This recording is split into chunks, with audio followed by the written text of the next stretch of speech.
Across Britain, entire categories of homes have vanished, so completely that most people don't even know they existed. Today, we're exploring 15 historic home styles that have completely disappeared, and the shocking reasons why. Number 15. Back-to-back houses. If you lived in industrial Birmingham, Leeds, or Manchester in the 1800s, you almost certainly lived in one of these. Picture a house with no back door, no back windows, and a rear wall literally touching the rear wall of the house behind it. These terraced homes were built in rows that shared 3 out of 4 walls with neighbouring properties. At their peak, over 200,000 families lived in back-to-backs in Birmingham alone. They were cheap to build, easy to pack densely, and absolutely miserable to live in. With no through ventilation and entire families sharing 1 or 2 rooms, disease spread like wildfire. By the 1960s, public health officials had had enough. Almost every single back-to-back was demolished under slum clearance programs. Today, only one surviving court exists as a museum in Birmingham. An entire way of life gone. Number 14. Wealden Hall houses. Now we're going medieval. These stunning timber-framed homes once dominated Kent and Sussex from the 14th to 16th centuries. What made them special was their distinctive recessed centre, with a jettied upper floor on both ends, creating a covered area at the front. Wealthy merchants and yeoman farmers built these as status symbols. The central hall would have an open hearth with smoke drifting up to the rafters, while the family conducted business, ate meals, and entertained guests all in one space. So why did they disappear? Most were either demolished during Georgian renovations when they seemed hopelessly old-fashioned, or they were modernized beyond recognition. Chimneys added, halls divided into multiple floors, timber cladded over. Perhaps only 100 relatively intact examples survive today out of what were once thousands. Number 13. Post-war prefab bungalows. Here's where the story gets personal for many families. After World War II, Britain faced a housing crisis of epic proportions. The government's solution? Factory-built homes that could be erected in days. Between 1945 and 1951, over 156,000 of these aluminum or steel-framed bungalows were installed across Britain. They were supposed to be temporary, lasting maybe 10 years. But here's the thing. People loved them. They had modern kitchens, indoor bathrooms, fitted cupboards, and gardens. For families moving from Victorian slums, these were palaces. The government promised they'd be replaced with proper houses, but many prefabs lasted 40, 50, even 60 years. Communities formed around them, and then, despite residents' protests, they were systematically demolished. Today, only a handful remain, and communities that fought to save them are still mourning their loss. Number 12. Cruck frame cottages. Imagine a house where the main structure is essentially a giant wishbone. That's a cruck frame, pairs of curved timbers rising from the ground to meet at the apex, forming both walls and roof support. This ancient building method dates back to at least the 13th century and was common across Wales, the Welsh Marches, and northern England.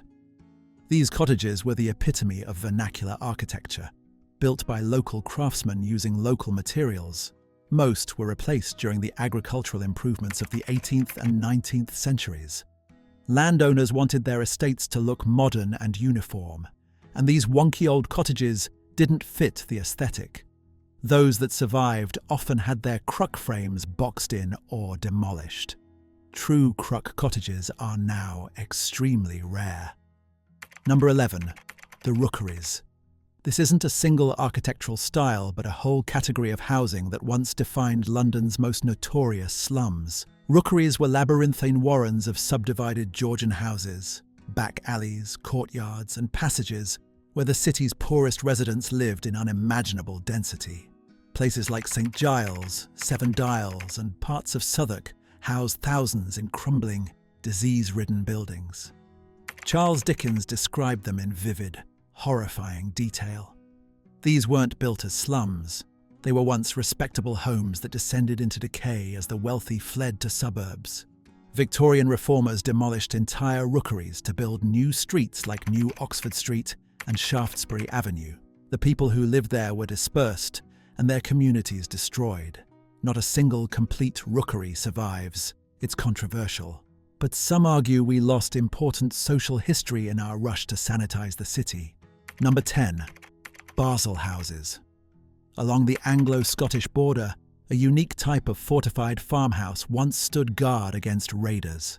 These weren't quite castles, but they were definitely built for defense.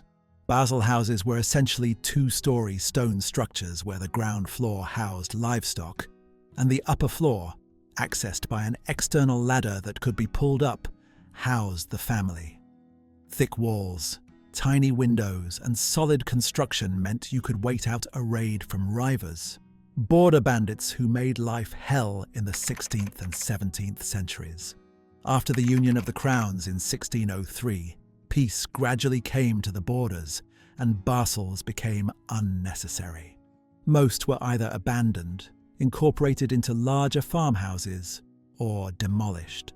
Only a few dozen fragmentary examples remain in Northumberland and Cumbria.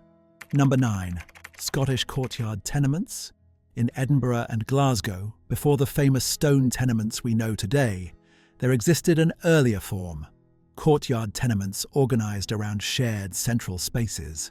These 17th and 18th century buildings featured external wooden galleries and stairs, with families sharing communal facilities in the central court. They were incredibly social spaces where neighbours interacted constantly. Victorian public health reforms deemed them unsanitary, and most were demolished during the Great Tenement Reconstruction of the late 1800s. The few that survived into the 20th century were destroyed during slum clearances or World War II bombing. Number 8. British longhouses. These weren't Viking halls. They were working farmsteads where humans and animals lived under the same roof, divided by a cross passage. Common in Devon, Wales, and parts of northern England, longhouses were the ultimate practical dwelling. The family lived in one end, the cattle in the other, with the arrangement providing both security for livestock and additional warmth for the family from the animal's body heat. It sounds primitive, but this arrangement persisted well into the 19th century in some areas. Agricultural modernization spelled their doom. Victorian sensibilities found the idea of living with livestock disgusting, and improved farming methods meant separate barns were more efficient. Most were converted, subdivided, or replaced. Intact examples are vanishingly rare. Number 7. Enclosed terrace courts. These were common in 19th century industrial towns. Rows of terraced houses arranged in rectangles around a central courtyard, with only one narrow entrance. They were basically privatized streets where landlords controlled access. The enclosed nature meant poor sanitation, inadequate light, and easy spread of disease. During cholera outbreaks, these courts were death traps. Public health legislation in the late 1800s prohibited new court construction, and existing ones were systematically cleared throughout the 20th century. Cities like Liverpool and Manchester lost thousands of these distinctive housing clusters. Number 6. Tudor yeomen's houses. These were the homes of prosperous farmers, not gentry, but successful working landowners. Built in the 15th and 16th centuries, they featured distinctive close-studded timber framing, which was actually a flex. It showed you could afford to use timber lavishly rather than spacing studs widely. They had that classic Tudor look, jettied upper floors, decorative timber work, and usually a hall with an impressive fireplace replacing the earlier open hearth. Many were Georgianized in the 18th century when Tudor style fell out of fashion. Timber frames were covered with brick or render, windows replaced, and rooflines altered. Others were simply demolished for newer builds. While some timber-framed houses survive, true intact yeomen's houses are extremely rare. Number 5. Turnpike toll houses. These quirky little buildings once dotted every major road in Britain. Built beside gates that blocked the road, they housed the toll keeper who collected fees from travellers. What made them architecturally distinctive was their design for maximum visibility.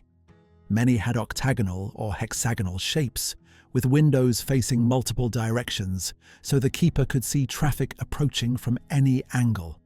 Some were designed by notable architects and were quite beautiful. The end of the toll road system in the late 19th and early 20th centuries made them obsolete overnight. Thousands were demolished as roads were widened and modernized. While a few hundred survive, often converted to private homes, the vast majority are gone. Number 4. Original medieval and Tudor almshouses. Now, almshouses still exist, but I'm talking about the original buildings, most of which have been completely replaced. These charitable housing complexes for the poor and elderly were often built around beautiful courtyards with distinctive architecture, reflecting their benefactors' wealth and piety. Each era had its style. Medieval almshouses often featured shared halls, while Tudor versions had individual dwellings. Victorian reformers, often with good intentions, demolished outdated almshouses to build new ones. World War II destroyed many more. While the institution survives, most of the actual historic buildings are gone, replaced by Victorian or modern structures on the same sites. Number 3. Fenland and marshland houses. In areas like the Somerset Levels, the Fens and Romney Marsh, unique architectural adaptations were necessary for living in flood-prone wetlands. These houses sat on raised platforms or artificial mounds, featured steep roofs to shed rain, and had distinctive ground floor storage areas built to withstand occasional flooding. They were built from local materials, reeds for thatching, clay for walls. Drainage schemes from the 17th century onwards transformed these wetlands into agricultural land, and the specialised housing became unnecessary. The distinctive marsh houses were replaced with standard farmhouses. Climate change and rewilding projects are bringing water back to some of these areas, but the buildings adapted to them are long gone. Number 2. Ornamental estate cottages. In the 18th and 19th centuries, wealthy landowners built elaborate, picturesque cottages for their estate workers, not out of generosity, but as decorative features in the landscape. These cottages featured exaggerated rustic details, Gothic revival elements, or exotic styles like Swiss chalets. They were designed to be viewed from the big house and enhance the estate's scenic beauty. As estates were broken up in the 20th century, many of these cottages were deemed too expensive to maintain or too impractical to modernize. Their decorative features were often removed during renovations, or the buildings were simply demolished. While some estate cottages survive, the truly elaborate ornamental ones are mostly gone. Number 1. Purpose-built weavers' houses with cloth halls. In the wool-producing regions, Yorkshire, East Anglia, the Cotswolds, entire villages once centred around cloth production, with houses designed specifically for weaving. These distinctive homes featured long rows of large windows on the upper floor, the weaving loft where looms needed maximum light. Below were living quarters, and often an attached or nearby cloth hall where finished goods were sold. The Industrial Revolution moved textile production to mills, making home weaving obsolete virtually overnight. These houses were converted, with upper floors subdivided or simply bricked up. Some were demolished entirely. While you can still find a few houses with telltale large windows, the original configurations and attached cloth halls are almost entirely extinct. The transformation was so complete that whole communities, whose architecture, economy, and social structure revolved around weaving, simply vanished, replaced by new industrial-era housing near the factories. Thanks so much for watching, and if you want more deep dives into British history and architecture, subscribe and hit that notification bell. I'll see you soon.